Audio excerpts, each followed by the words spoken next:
Today we're going to talk about digital portfolios and what are they? Why do we need to use them? And what are they for?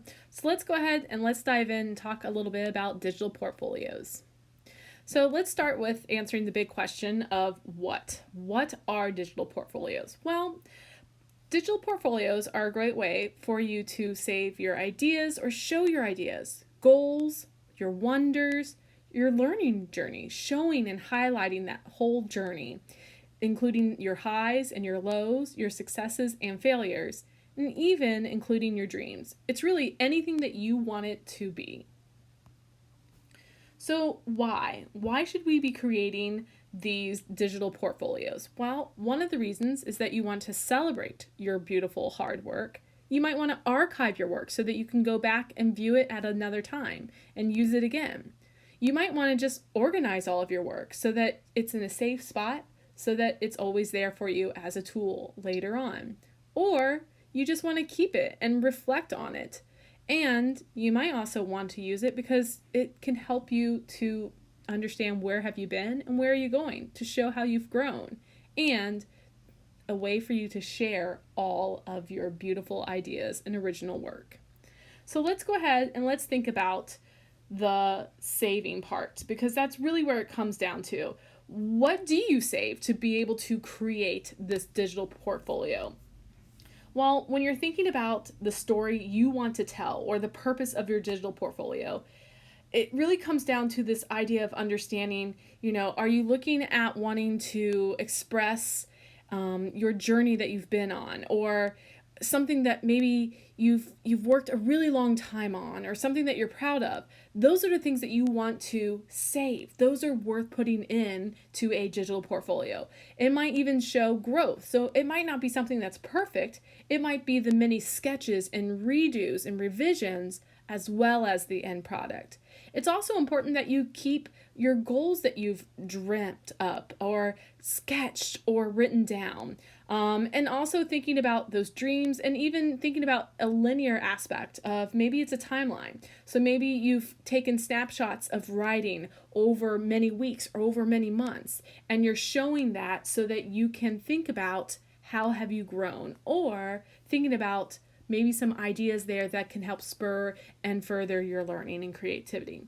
So now let's go ahead and let's think about what are some different types of digital portfolios that are out there. Today we're going to talk about there are two main kinds. The ones that we're going to address today are the digital portfolios that you can create in Google Drive or with Spark Pages. So let's go ahead and let's dive in and look at these two apps a little bit closer, and just think about them and what they can bring to you. So in Google Drive, if you're using Google Drive as a digital portfolio, one of the biggest benefits of using Google Drive is its use of folders. So when you're organizing your digital portfolio, it's really important to make sure that you can easily remember and find what it is that you're looking for. So you can do that with folders, and you can organize through the use of dates or subjects or topics, and you can even color code those folders. The next thing to consider when you're thinking about Google Drive as your digital portfolio is the amount of space. So if you have a lot of content, so a lot of videos, a lot of photos, and you're looking for one big main hub just to act as that archive, then this might be a good spot for you, the Google Drive, because our students here, we have unlimited space and storage for our Google Drive. So that means you can keep a full log of all of that beautiful work inside this great space. Then let's go ahead and let's check out and think about the idea of viewing. So at some point, you might want to go back and look at this portfolio that you've created in Google Drive. One of the things that you need to know, though, about Google Drive is that because it is a system of folders, you're going to be opening and viewing, and there is no easy way to be able to thumb through and scroll. So it's not like a web page experience. It's definitely much more of that systematic view, as if you were on a computer and you were opening up on a Mac like a Finder window, and you were drilling down to look at the folder system that you've created. The next item that I want for you to consider if you're thinking of using Google Drive as a digital portfolio is the share level. So whenever we're creating a digital portfolio, you want to share it. You want to show what you're proud of. So if you're going to be sharing your digital portfolio, there's different levels and ways that you can share that Google Drive portfolio. One of the ways that you can do that is you can share the folder itself, like an individual subject folder. So maybe you want to share just your second grade math, or maybe it's just your seventh grade English folder that you want to share. Or you can share an entire folder and an entire portfolio of a year. So it can be a small project that you share down to a single file, or you can share a larger folder or an entire archive of a folder with anyone.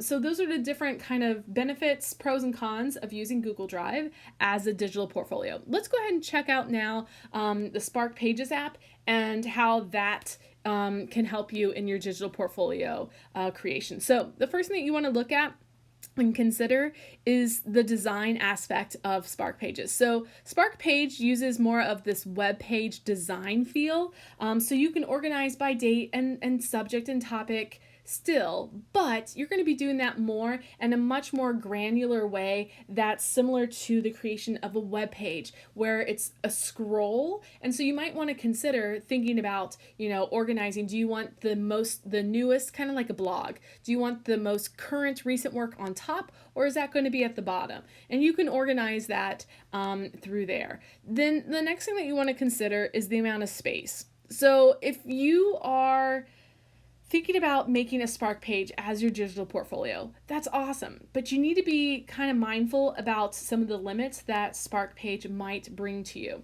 So if you're wanting to embed Google slideshows and you want to embed your Google Docs, this is not the place for that.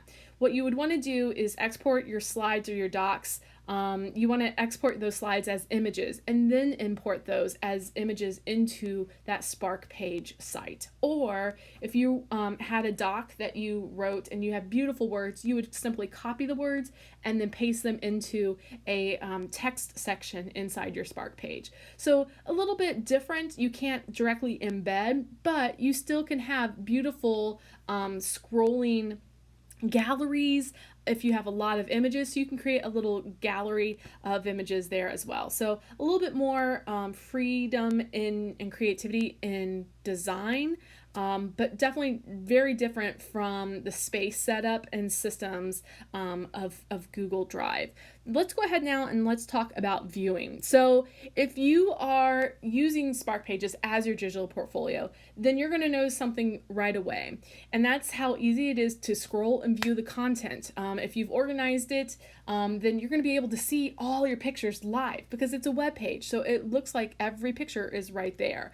It's not that you have to tap to open to be able to see what it is that's there. And that's a little bit different. The other thing that I want to make sure that I share with you is the share level here as well. So just like any other digital portfolio, there's an opportunity to share that beautiful work that you've created. So let's think about here. Using Spark Pages, there's just one URL. That's it. So you share that URL with whoever you want, and then it's a live page. Make sure, however, before you go and try and find that URL, that you do publish that Spark page so that then it is a live web page.